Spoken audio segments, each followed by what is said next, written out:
Hello, and welcome to Group 2 presentation of Diversity and Oppression. And we are targeting and focusing on the Vietnamese American communities in New Orleans.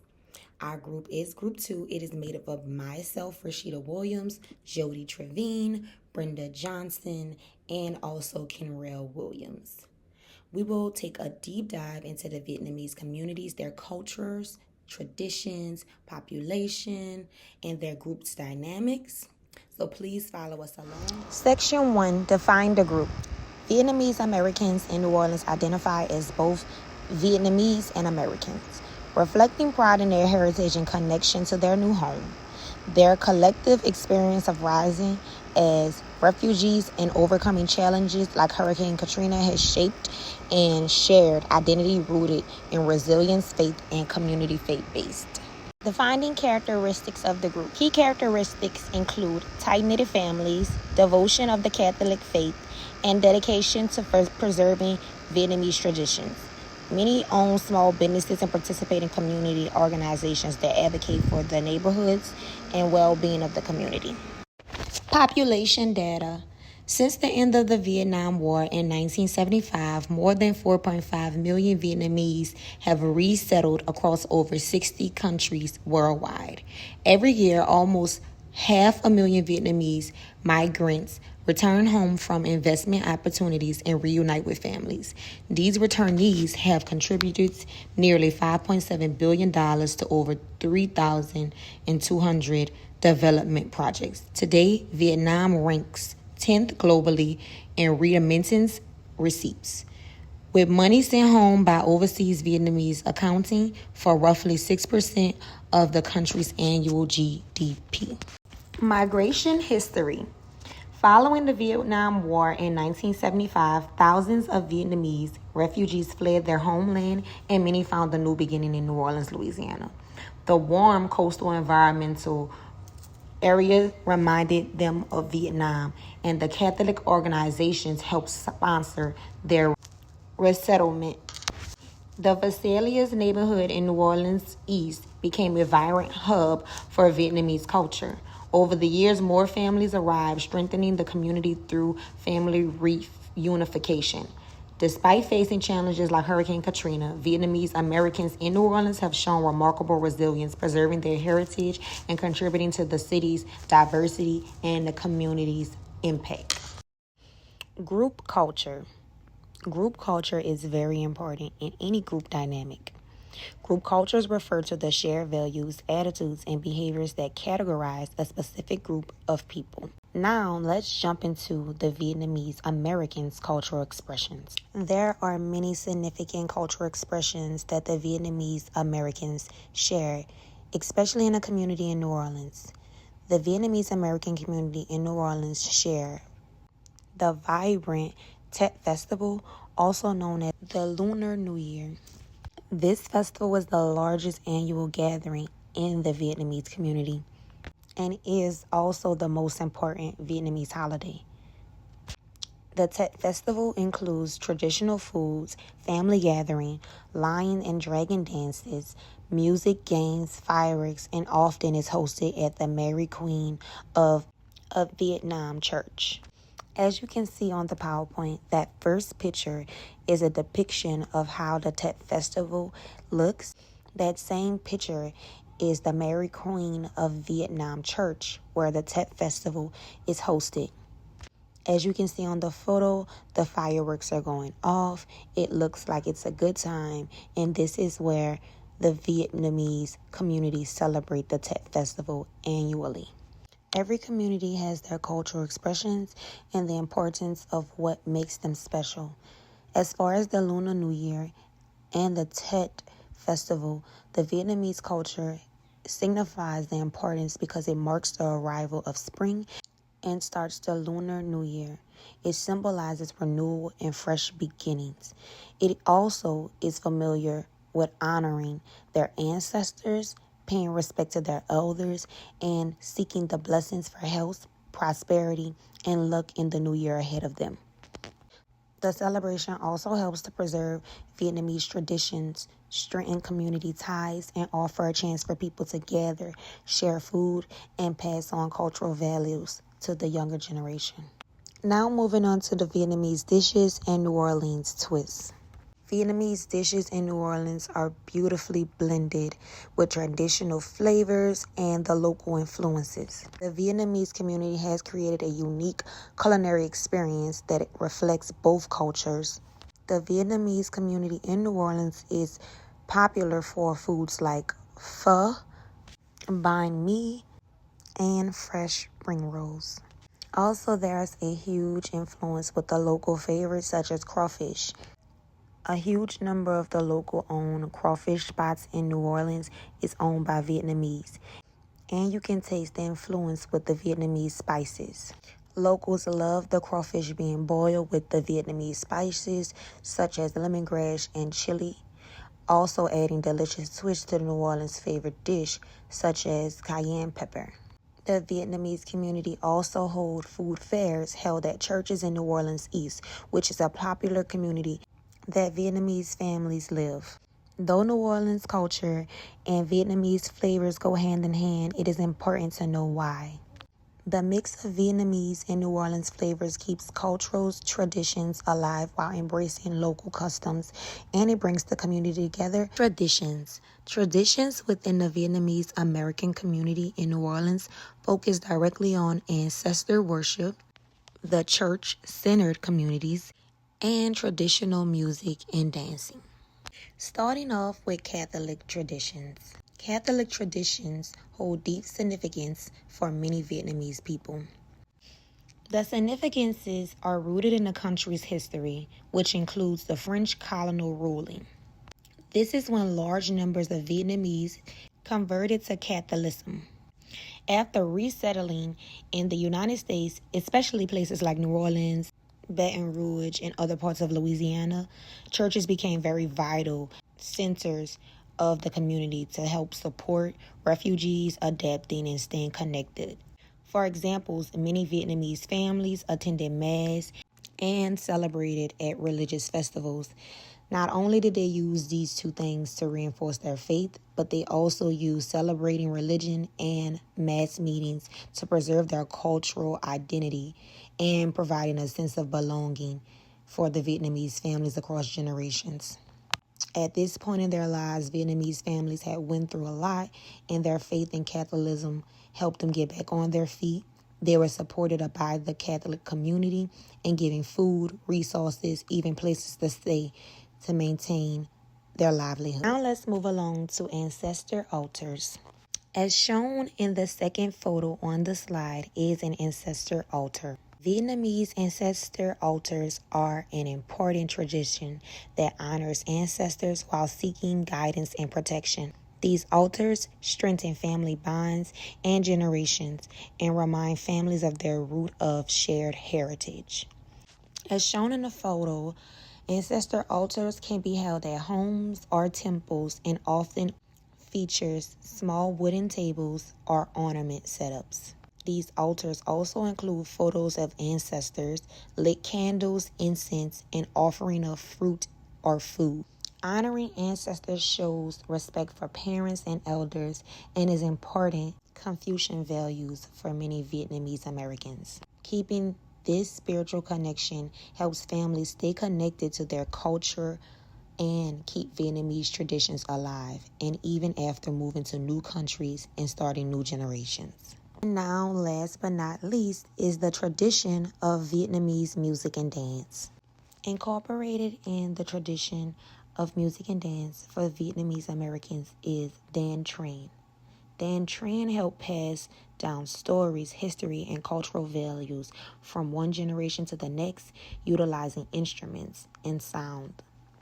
Paired with Dan Tran is dance, which then ties into performances that strengthen cultural pride and creates a sense of shared identity within the Vietnamese community. This is very important, especially for those living in diaspora. By celebrating traditional music and dance, families and communities stay connected to their heritage and keep their culture alive. Music and dance spreads amongst many communities, not only the Vietnamese communities.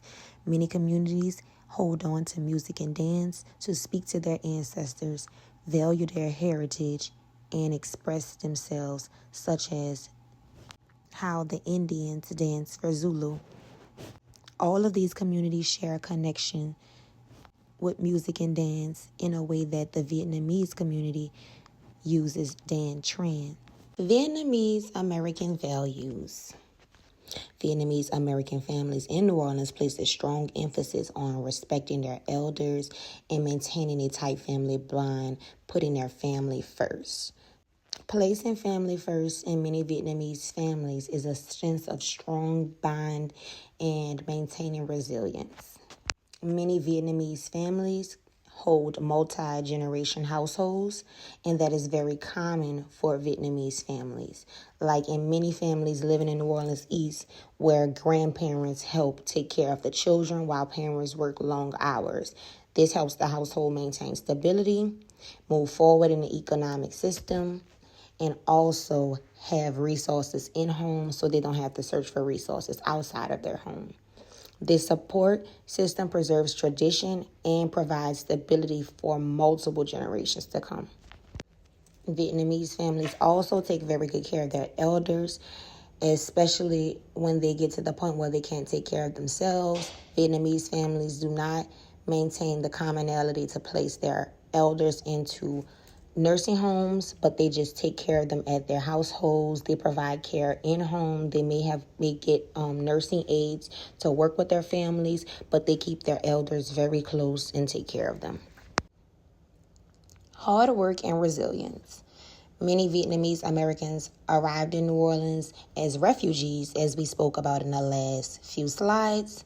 After the fall of Saigon in 1975, often many Vietnamese families had nothing but determination. So they had to rebuild themselves. I worked closely with a Vietnamese family when I was out of high school. It was one of my first jobs. And the mother stated that she got her master's in business administration, but back home in Vietnam before the war, she was an actual lawyer and her husband was an actual doctor. But when they came to America, they lost all of their licensing. They weren't honored to work with their degrees, so they had to start all over.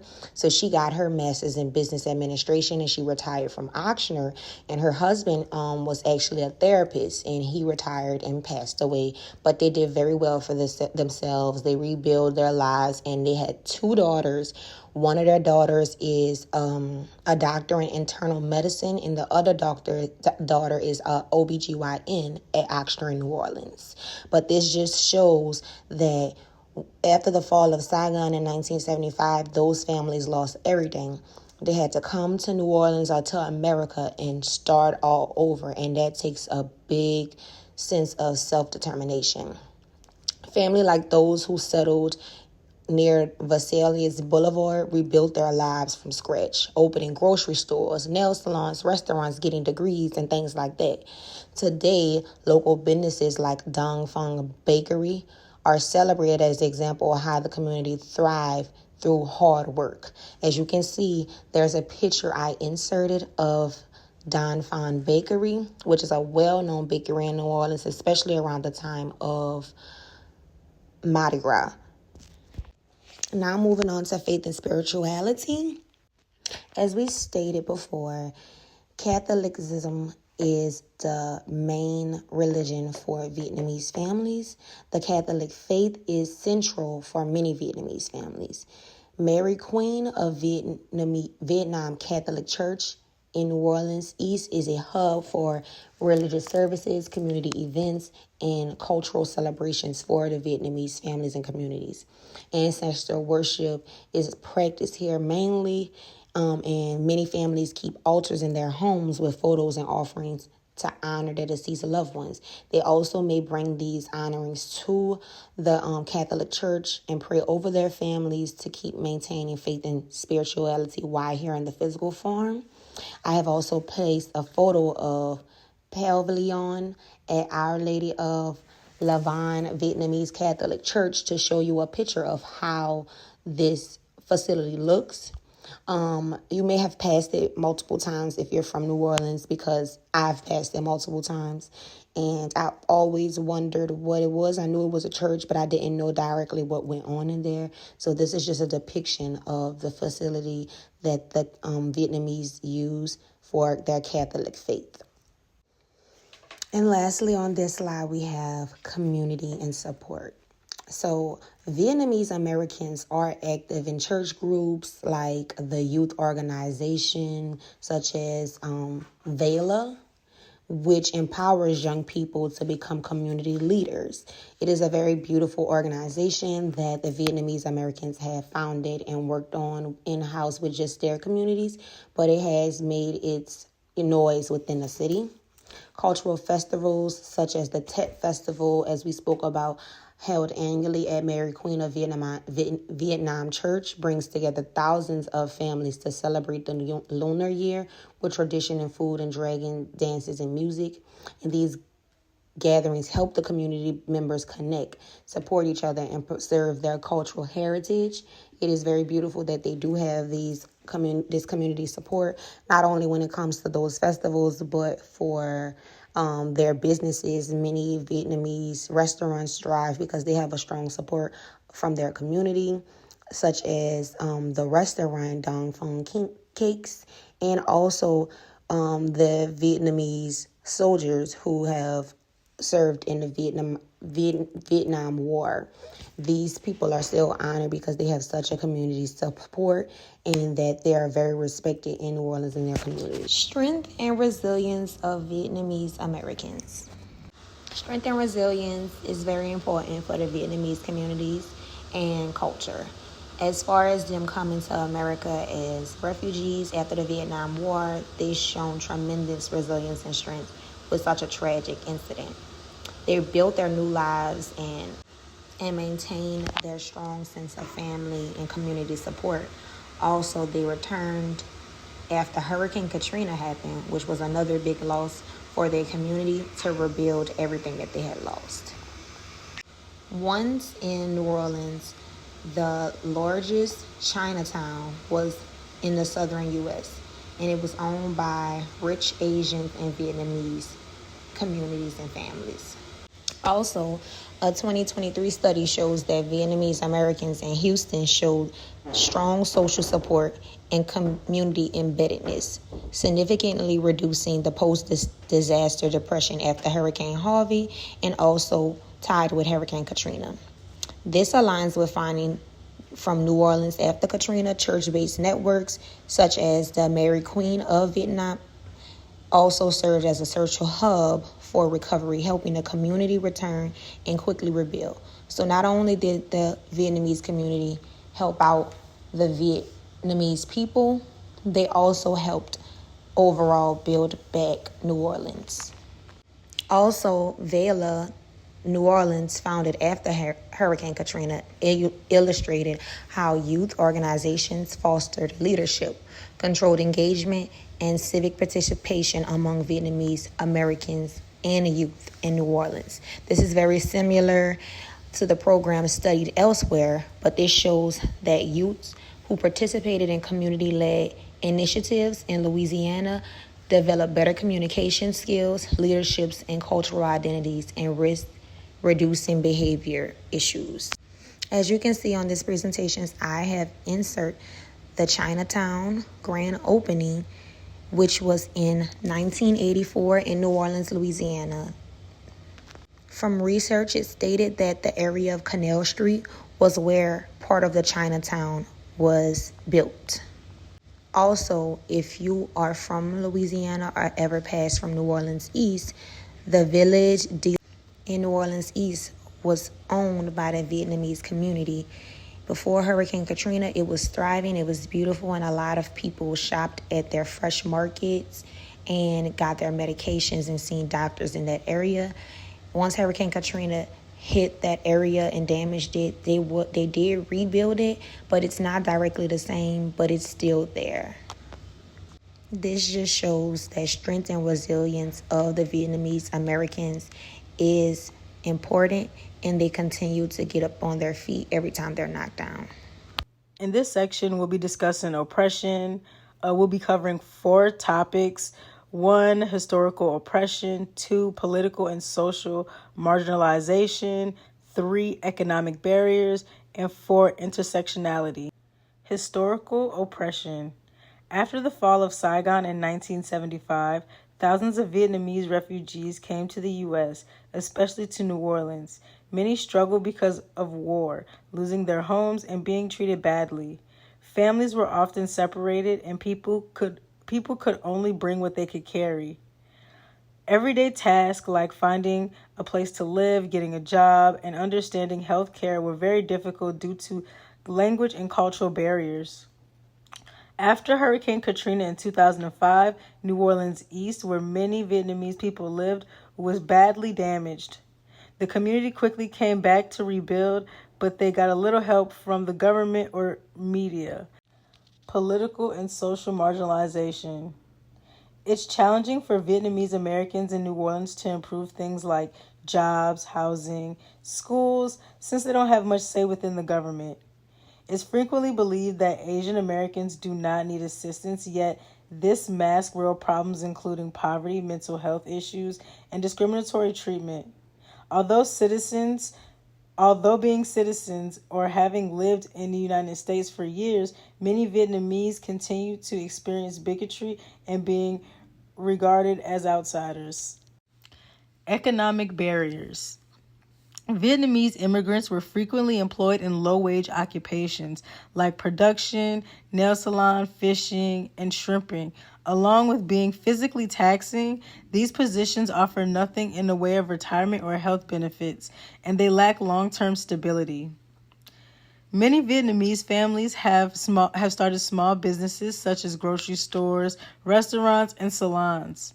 However, they face significant challenges, including difficulty obtaining loans, language access issues in city permitting processes, and a lack of cultural outreach from business support programs. Vietnamese children may also have to interpret for their parents, which can be emotionally and practically taxing affect their own learning and growth. Intersectionality. While adolescents born or develop in the United States frequently feel torn between two cultures, the elderly population tends to maintain traditional Vietnamese language, religion, and values. Identity uncertainty and disputes between generations may result from this. Vietnamese American children may experience racism from peers or institutions as well as pressure to perform well in school and support their family. Due to stigma and a lack of appropriate resources, mental health issues including anxiety and depression may go untreated. Traditional Vietnamese families' gender norms may restrict the options available to women and LGBTQ plus people in their families and communities. Queer youth in particular may experience cultural silence or rejection. Hi, my name is Kariel Williams, and I'll be covering the fourth section of this presentation. Here we have community resistance. When we talk about Vietnamese Americans in New Orleans, we're talking about a community rooted in strength, resilience, and collective action. After Hurricane Katrina in 2005, while much of the city was still recovering, the Vietnamese community in Village Dolles wasn't just rebuilding homes, they were protecting them. Led by the Mary Queen of Vietnam Church and the MQVN Community Development Corporation, residents organized and protested a toxic landfill that threatened their neighborhood. Their resistance was powerful, focused, and effective. And that moment wasn't an expectation, it was part of a long pattern. In 2018, the community faced another threat, a proposed energy gas plant, set to be built near their homes. Once again, they rose up. Elders, youth leaders from Villa, local nuns, shrimpers, and everyday neighbors came together to protect their environment and their future.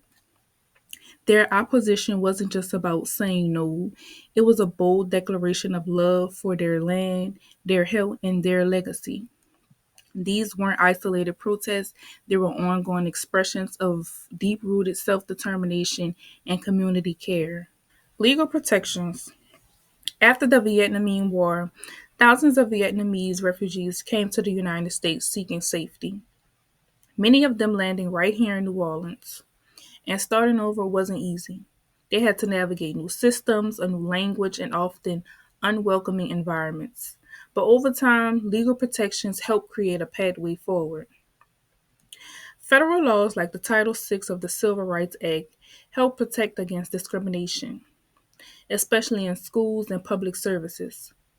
Later, Section 1557 of the Affordable Care Act made it possible for Vietnamese speaking residents to access interpreters in hospitals and health settings.